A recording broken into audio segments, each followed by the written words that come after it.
are now entering Armbar Audio. Hello, and welcome to another episode of Armbar Audio. I'm your host, Tim Farley, and next to me is my trusted companion, John Jones. What's up, people? It is the WrestleMania 37 review. You ready for this shit? I'm here, John. Let's go. First thing we're going to talk about is you wanted to talk about a man by the name of Bobby Lashley and a man by the name of Omos. Yes, but before I talk about this, Yeah. we talked about how the show got delayed. I liked it. I thought it was a blessing because the backstage interviews reminded me a lot of the old WrestleManias with Mean Gene. I thought that was really cool. But yes, Bobby Lashley and Drew McIntyre went to battle. It was a great match. Drew McIntyre, unfortunately, did not win in front of a WrestleMania crowd. Yeah. I kind of felt like he should have, because last year there was no crowd.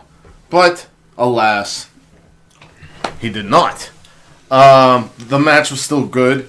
After that, through the show, we got the Raw Tag Team Championship match. Omos did some great power moves. He is definitely a presence in the ring. They need to establish Lashley strong as a champion. Keep going with Omos.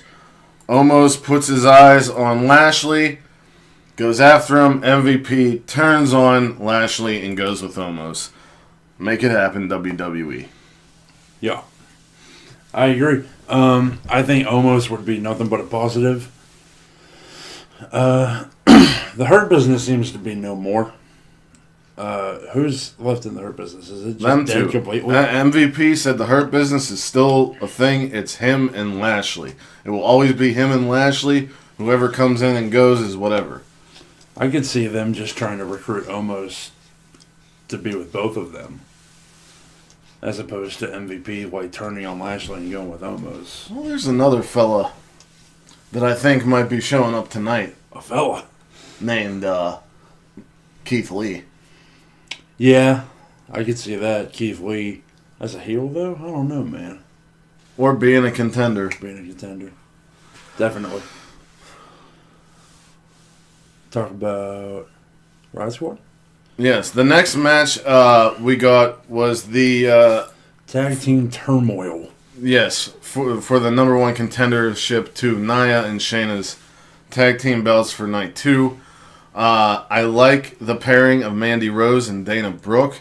They look good. They have the same outfits. They're both into fitness and everything. It makes sense to me. All the people making fun of Mandy slipping, you're dumb. It was wet out there, and luckily she has a nice, big, beautiful ass to fall on. There were some other people that slipped and fell as well. Yeah.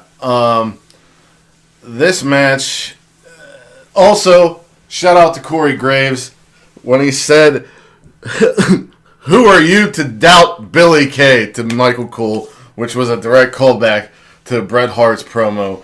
Who are you to doubt El Dandy? Yeah. It's hilarious. Ruby Riot and Liv Morgan, they mentioned, are the longest tenured female tag team. Heidi Lovelace, a.k.a. Ruby Riot, killed it on the indies. She has been nothing but a plus for WWE. Liv Morgan, they do the Cesaro thing. She gets hot, they put water on her. She gets hot again, same thing. They came out with a chronicle about her, or a 365. So I guess we're supposed to care, right, Vince? But then you had Natalya and Tamina beat them. Yep. Fuck you. I don't care about the women's tag division. Next. Well, now we're going to talk about a boy, a man, a Swiss Superman, as it were, by the name of Claudio Castagnoli, a.k.a. Antonio Cesaro, a.k.a. Cesaro, because first names are stupid in the eyes of Vince McMahon. Cesaro this was his first singles match at Mania, or the first one that he won. Good for him. His gear looked awesome. The match was fire. Seth Rollins was awesome. The build to this match was awesome. Seth Rollins' new heel persona. He dropped the Messiah, and now he's like kind of running smear campaigns and kind of being like a politician. It's working for me. But my man finally won at WrestleMania, Cesaro. And I don't want to get my hopes up because I know what they always do with them, like I mentioned with Liv. Yep. But hopefully, it's going somewhere. We shall see. I think the Cesaro and Seth Rollins match was the highlight of night one. Second highlight. Other than the main event, but we'll talk about that in a minute. Yep, agreed. Another highlight, though. Puerto Rican sensation Bad Bunny. Whoa. Really showed out and probably put on the best performance of a celebrity in the history of WrestleMania or WWE. I might even say wrestling. Yeah. Because, Mike Tyson is cool, and the Shaq match was okay. And Pat McAfee don't count because he's been there training. Yeah.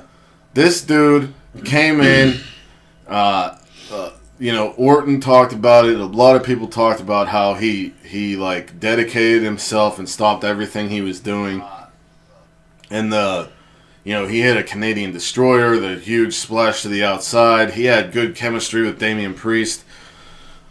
Miz and Morrison are consummate professionals. This match delivered much more than I thought it would. I liked Bad Bunny's entrance, and I liked his exit on night 2 with Triple H saying, "You did your thing for WrestleMania, and now you got to go do your thing." And they kind of announced his tour. That was cool. Very Cool stuff. I'm surprised that they never did anything like that for Stephen Amell. Have him put the fucking cowl on and jump out of the arena or something. It all out. Yeah. Stephen Amell. Bad Bunny, man. He's a bad bunny. The best thing about this match was the Miz's reactions to everything Bad Bunny did. Yeah, absolutely. When he did the Canadian Destroyer and it just swung around and zoomed in on the Miz. I thought he's thinking, I can't even do that. Yeah. And then when it swung from the Miz to Damian Priest's face. Right. Awesome stuff. Then we got into the main event, which was a historic bout between Bianca Belair and Sasha Banks. Let's talk about this history-making stuff. The first ever main event of WrestleMania, main evented by 2 African Americans, let alone females. And before the match started, Bianca was getting emotional, which kind of took me out of the match. Oh, I don't know about that. But then once the bell rang, shit got real fast, and it was. If you're gonna watch any WrestleMania match, watch this one and watch the Cesaro one, and probably the main event of night 2. Yeah. But I thought it was also cool that the 2 last participants of the Women's Royal Rumble this year came up with gold. Yeah. This goes into something I'm going to talk about at the end. Right. But congrats to all the ladies. Asuka held down the Raw Women's division for over a year. Yeah. It's nice that they're putting a rocket on Rhea's back because Asuka could use some time. She's a mother and everything, and also we all know Bianca's. We've all been, and people who were saying that Bianca and Sasha only main evented because of Black Lives Matter or this or that or whatever. No, they fans main evented from fan outcry and the fact that Bianca Belair won the fucking Royal Rumble. So if Edge gets to be the main event of night 2, why the fuck shouldn't Bianca be the main event of night 1? Correct. Hashtag stay woke. Fucking Canadians. They weren't. Talking about Edge. Oh, okay. Why does he get everything? They've already got the best maple syrup and the best beer. Why does he need this? But yeah, it was really awesome hearing Michael Cole say, for the first time ever, 2 black women are in the main event of WrestleMania. Yeah. And the fact that he was the one that said it. You know what? Because he's been there the longest of the 3 that were there. Right. And you know what else is awesome that Michael Cole said? Click the next picture, brother. We're going to talk about The Fiend and Randy Orton. He said a box-like structure, John. A box-like structure? No! It's a fucking box, idiot! It's not a box-like structure. It's literally called a Jack in the Box. Jack in the Box. Fiend's entrance was fucking awesome. Yes, it was. Randy Orton in white equals drip. He's one of those classic chunks. I was half expecting fucking burning my light to start playing. The fuck when Fiend caught his breath after his initial offense, and he went, yeah, dude, almost tears. Like that was fucking phenomenal. People online are shitting on this match, but you don't understand. With The Fiend, it's about story. It's about progression. It's not about who won, who lost, blah, blah, blah. Who cares? This is obviously not the main focus of what this match was. What was the focus? What was the focus? Oh my gosh. It was none other than Alexa Bliss. Alexa Bliss comes out of the Jack in the Box. She looks like the bottom picture here shown, and it looks like black blood is pouring from her face. The Fiend reaches out to her. She reaches out to him. Orton turns him around, hits an RKO, wins, but then they still stare at each other. Fiend does not care about losing. All he is fixated on is her. Now, I would say that Sister Abigail has finally manifested physically, and the Fiend is wrapped up in that. He doesn't care about Randy anymore. Yeah. Alexa did not look angry that the Fiend lost, but it was just intense. Now, you see the first picture. This is how we got introduced to Alexa Bliss. Yeah, we're going to talk about the evolution here. She was Miss Sparkle. Alexa Bliss... She was like a cheerleader. ...is one of the most underrated sports entertainers ever. Yeah. She makes... In a way, she's comparable to Daniel Bryan because everything that they give her, she turns into gold. They gave her Nikki Cross. Everyone's like, how's this going to work? Worked. They gave her... She was with Blake and Murphy. She was the standout. She kept increasing her in-ring acumen, but more so, how does one play all of these roles and then end up here and is perfect for it? If you listen to interviews or her own podcast, you would never imagine that she could be playing a character like this, and she's doing it at the highest level and great, and it's just astonishing. And so hats off to Alexa Bliss. Yeah, I even said on Twitter when I was watching this live, I said The Fiend got an awesome WrestleMania entrance, and Alexa Bliss has been nothing but a positive to his story. Yeah. It's been nothing but positive. Alexa Bliss turns everything she touches into gold. Everyone who talked for years about who should be Sister Abigail. You know, you got Sue Young. You got people were saying But Alexa Daphne. Bliss was people were always in the saying all these conversation. other people. No, she wasn't. She was. People were looking at like females who are already like characterized as dark. I had heard people say Alexa Bliss before, but maybe not that many. Oh, I heard a lot of people throwing around Nikki Cross as well. right. Like those out there characters. Yeah. But Alexa Bliss, man, fucking awesome. She's perfect for it. Bro. Sheamus and Riddle started off awkward. Weird start. But once Matt Riddle hit the belly to belly off the top, the match really picked up and it was awesome.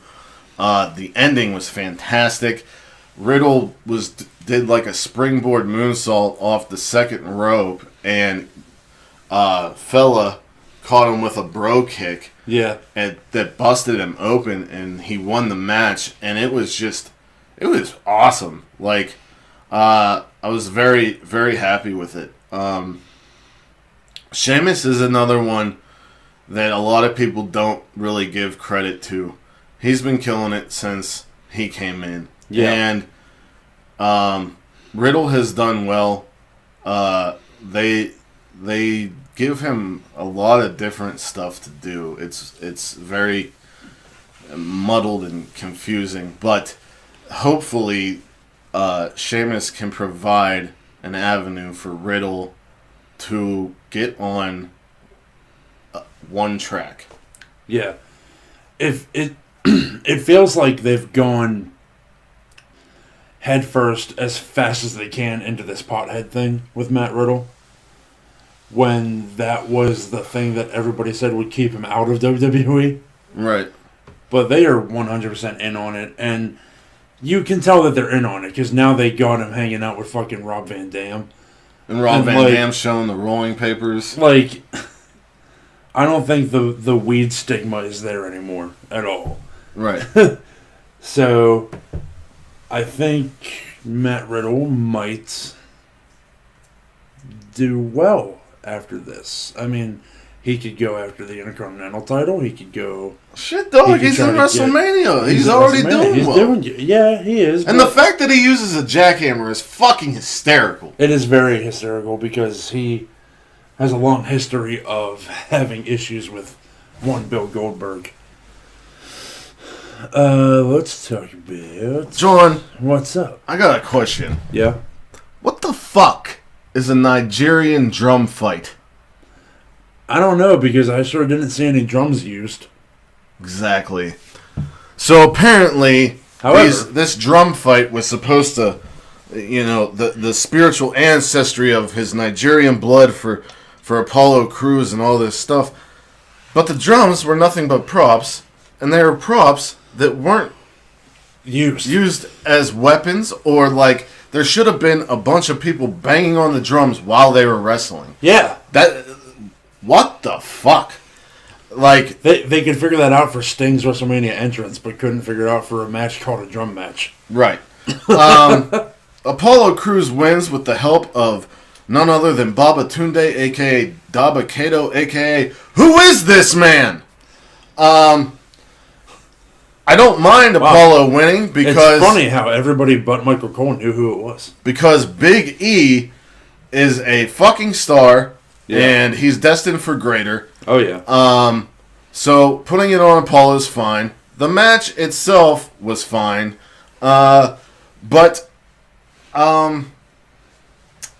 Yeah. The drum thing did not need to be there. The gimmick thing did not need to be there. Or if it's going to be there, Use it. use it.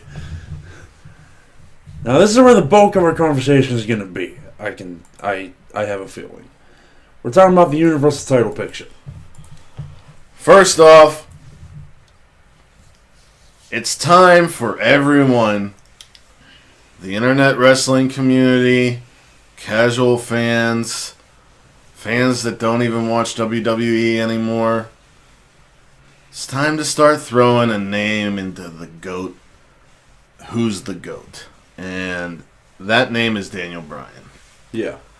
The man's career has been nothing but gold. He has taken everything that every promotion has given him and made it into something special. He is one of the greatest technical wrestlers of all time. He can do anything. And everyone's like, oh, he's an indie darling. He's only he can only do this and that. No, he proved that wrong. His promos were amazing. He got taken out of wrestling. He came back. He took a backstage role for a while and pushed younger talent on SmackDown. Daniel Bryan is a treasure, and you need to start talking about him when you say who's the greatest of all time. Now, on to the second picture, Tribal Chief Roman Reigns. Best gimmick in WWE. Yep. This is what Roman should be.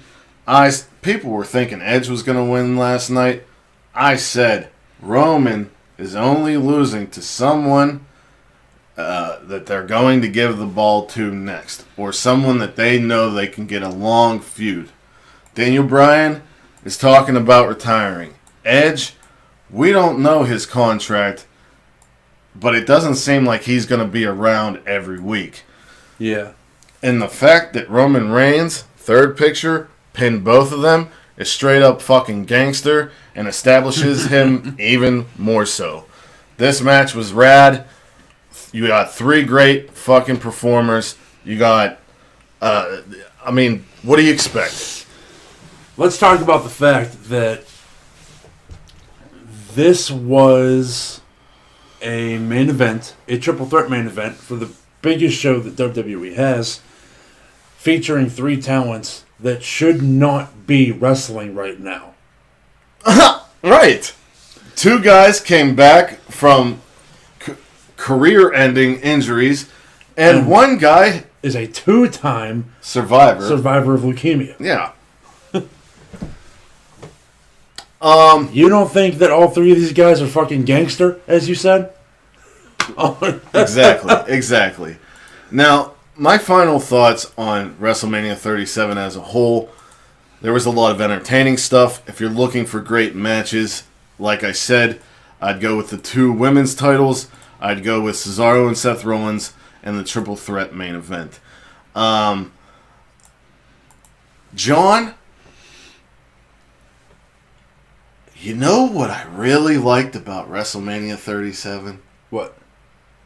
There was a lot of faces that haven't been pushed in years. There's a lot of faces that are fresh and new. Yeah.